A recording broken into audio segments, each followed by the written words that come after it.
여러 댓글들에 대한 우리 그 교회 언니들의 이야기 들으시면서 생각이 많으시리라고 생각을 합니다. 저는 이 댓글을 하나 선택을 해봤는데요. 이 이야기를 중심으로 제가 생각하는 답변을 좀 드려보고 싶습니다. 성서라는 표현이 거슬려요. 아마 저희 넷이서 계속 성경이라는 말보다는 서라는 말을 많이 썼던 것 같습니다. 경이란 시대를 넘어서 보편적인 진리를 담고 있는 문서를 높이는 표현인데, 예를 들면 뭐 유교경전, 불교경전.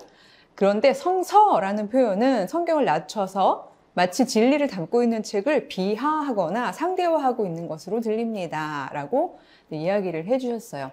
이 부분에 대해서 물론 다큐 은혜께서 성서 신학자로서 이제 그 각 론에 대한 것들은 세세하게 다 다루어 주셨습니다만, 저는 사회윤리학자가 여기에 대해서 무슨 할 말이 있겠냐라고 생각하실지 모르겠는데, 어디에 가나 꼭 그 질문을 듣더라고요. 성서라고 생각하십니까? 경이라고 생각하십니까?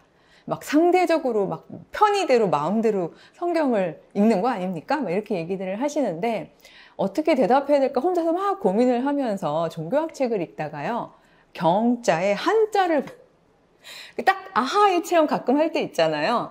이 여기 보이시면은 아마 편집으로 좀 더 크게 키워주시겠습니다만, 실사변의 실사, 그렇죠? 실을 세로로 고정해 놓고 하는 그 작업이라는 그 의미가 담겨 있는, 조합이 담겨 있는 언어죠. 고대에 동양이든 서양이든요, 실을 세로로 이렇게 고정해 놓고 하는 작업은 무슨 작업이 있었을까요? 직조, 배짝이죠.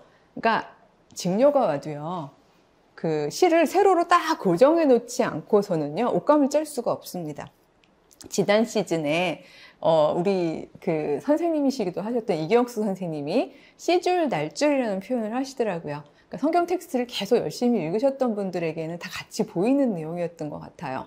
그러니까 우리가 인간이기 때문에 어쩔 수 없이 유한하고요, 하나님이 계시는 말씀대로 진리이고 보편이고, 우리가 가지고 있는 사회, 제도, 문화, 특수성, 편견 이런 걸 다 넘어서 있는 게 맞지만, 그렇지만 그걸 받는 우리가 인간이 유한한 거잖아요.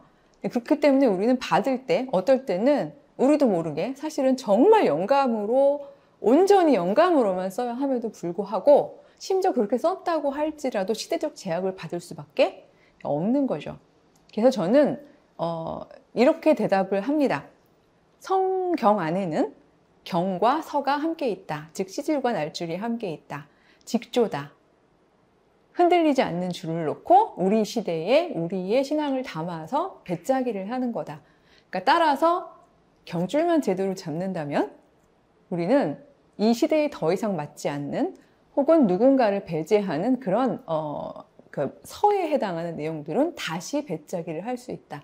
그렇게 대답을 하는데요, 되게 모호해 하세요. 그게 무슨 말이에요? 라고 얘기하시기도 하는데, 그래서 선생답게 예제를 3개 준비해 왔습니다. 그러니까 무엇이 흔들리지 않는 경이고 무엇이 우리가 다시 짜도 되는 서인지에 대한 이야기인데요. 되게 쉬운 문제로 가져왔으니까 함께 풀어보셨으면 좋겠습니다. 창세기 1장 27절에 하나님이 자기 형상, 곧 하나님의 형상대로 사람을 창조하시되 남자와 여자를 창조하시고, 경일까요? 서일까요? 경을 판단하는 원칙은 질문자도 얘기해 주셨지만 진리라는 말씀을 하셨는데요. 이 모든 시대적 제약을 초월하고요, 그리고 모두에게 기쁜 소식이 되는 보편성을 담보해야 하는 거거든요. 이 이야기 듣고 기분 나쁠 사람은 없는 거죠. 왜냐하면 남자를 하나님의 형상으로 만들되 여자는 아니고 이렇게 얘기한 것도 아니고, 여자를 하나님의 형상으로 만들었는데 남자는 아니고 이렇게 얘기 안 하고, 사람을 모두 하나님의 형상으로 만들었다. 거기에 남자와 여자가 있다. 이 얘기를 들었을 때 모두가 우리가 오케이 하고 기쁠 수 있었고, 또 가부장제를 통과하면서 이런 신앙 고백을 할 수 있었다면 이건 경이라고 저희가 인정할 수 있겠죠. 물론 세부적으로 말하면 요즘에 21세기 이 얘기를 하면요, 반론을 피시는 분들이 있어요. 이 세상의 사람의 정체성이 남자하고 여자밖에 없나요? 이렇게 얘기하고 물어보시는 분들인데요. 간성이라고도 하고요. 또 사회적 성을 조금 더 우리가 많이 범주화할 때 그런 부분에 대한 질문이 있는 것은 사실인데, 이거를 쓰던 당시에 사람들이 가질 수 있는 가장 극명한 사람의 차이에 대한 정보를 놓고 봤을 때 그런 부분들을 오늘날 우리가 알고 있는 만큼 알고 있을 때 아주 그 크리티컬하게 그 부분을 배제할 거라고 생각하진 않아요. 왜냐하면 당시에 여자는 사람도 아니고 주체도 아니고 그냥 물건 취급을 당하던 시절이었음에도 불구하고 그 여자를 사람으로 응시할 수 있었던 경에 해당하는 계시의 시각을 가지고 있었다면 전 충분히 확장해 갈 수 있는 내용이라고 생각을 합니다. 두 번째는 여러분들 굉장히 쉽게 맞힐 수 있는데요. 이거는 그냥 답을 먼저 말씀드리면 서예요. 그리고 더 이상 작동하지 않는 서죠. 상전이 그를 데리고 재판장에게로 갈 것이요. 또 그를 문이나 문설주 앞으로 데리고 가서 거기다가 송곳으로 귀를 뚫을 것이다. 그는 종신토록 상전을 섬기리라. 아무리 이게 모세법이어도요, 노예제를 전제로 하고 있는 거잖아요. 어느 목사님도 이 구절을 가지고 지금도 경으로 붙잡아야 한다고 이야기하시지는 않겠죠.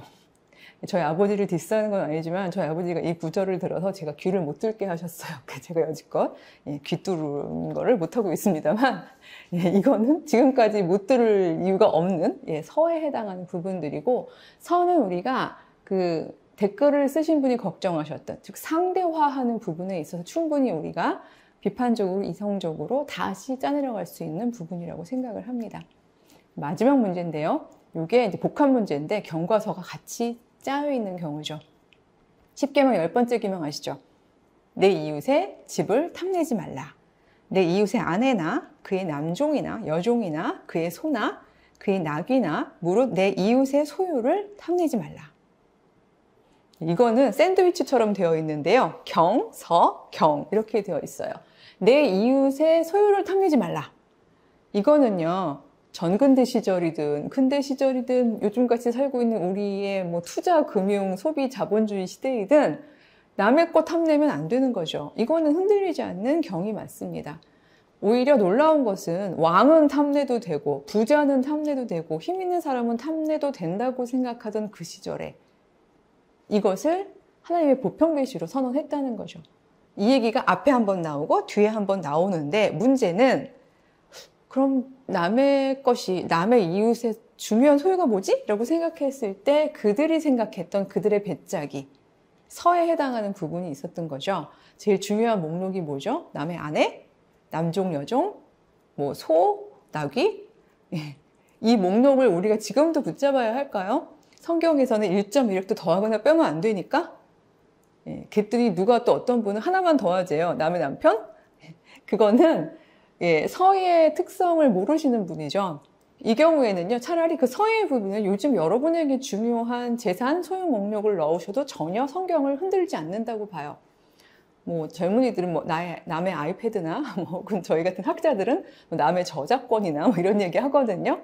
그러니까 남의 중요한 소유라는 거의 목록의 부분을 저희가 붙잡고서 그 작은 걸 붙잡고서 성경의 권위를 흔든다고 할 필요 없는 것처럼 저희 페미니스트들이 결국 흔드는 것은 성경 전체를 흔드는 것이 아니라 그 안에 가부장제 한중간을 통과하면서 그들의 배짝이었는데 모든 배짝이를 폄훼하는 게 아니라 경을 붙잡고 서를 짜 내려가는 과정 중에서 그들이 남자였기 때문에 어쩔 수 없이 가졌던 유한성 혹은 그 제도가 통과하기 전이기 때문에 주장했던 내용들, 그걸 다시 한번 재해석해 보겠다는 거죠.